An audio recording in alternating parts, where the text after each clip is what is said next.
He arrived as a mere observer, a human no one took seriously. But when the alien empire fractured into chaos, he did something no general or noble could. He brought peace.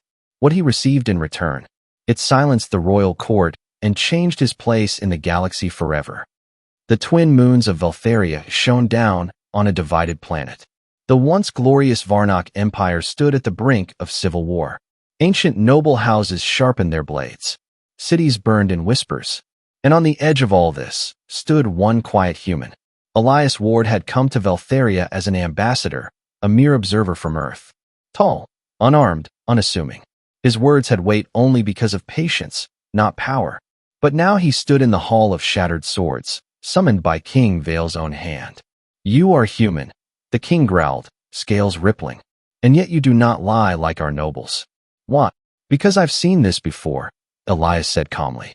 "We nearly destroyed Earth doing what you're about to do." The Varnock court was fracturing. Two houses, Torvak and Zerkal, prepared to rip the empire in half.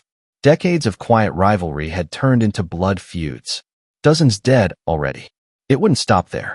King Vale, powerful but cornered, looked Elias in the eye. "Speak. What do you suggest?"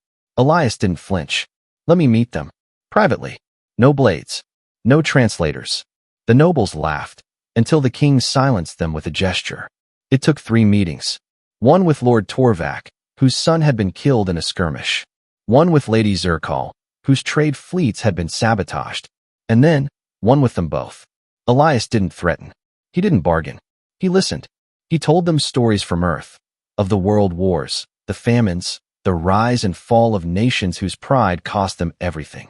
"You think your pain is ancient," he said softly. "But it's only beginning if you let your blades speak for you." They tried to resist, but his words were sharper than any sword.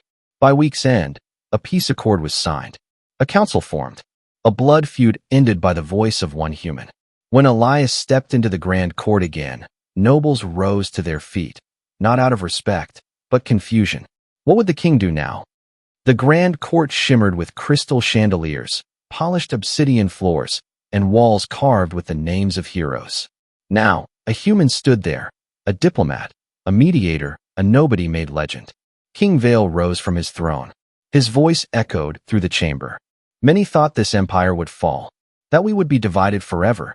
But one being, not of our blood, brought unity with nothing but his words." He descended the steps slowly, his golden robe dragging behind him. In his clawed hand was a single object, a royal sigil, carved from starstone. "Elias Ward," the king said, "you came with no title, no blade, no army. And yet you saved my world. What do you desire in return?" Elias hesitated. "I didn't do this for reward.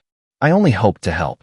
The king smiled, a dangerous thing on a face full of fangs. "Then you shall have what cannot be asked." He turned to the crowd.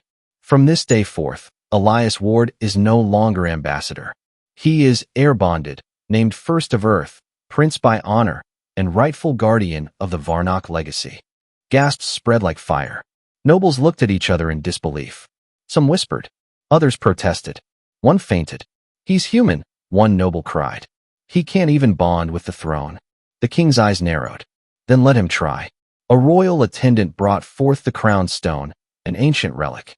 It burned when touched by the unworthy. Hundreds had failed. Elias looked at the king, then the crowd, and placed his palm on the stone. It glowed. Bright. Pure. Unshaken. The hall fell into stunned silence. The stone had accepted him. In that moment, Elias wasn't just a human on an alien world. He was something far more dangerous. Trusted, respected, and part of the throne. He stepped back, surrounded by whispers, awe, and fear. In Earth's embassy, they would never understand what had happened. But in the Varnock Empire, they would speak his name for generations. The human who stopped a war and was crowned among stars.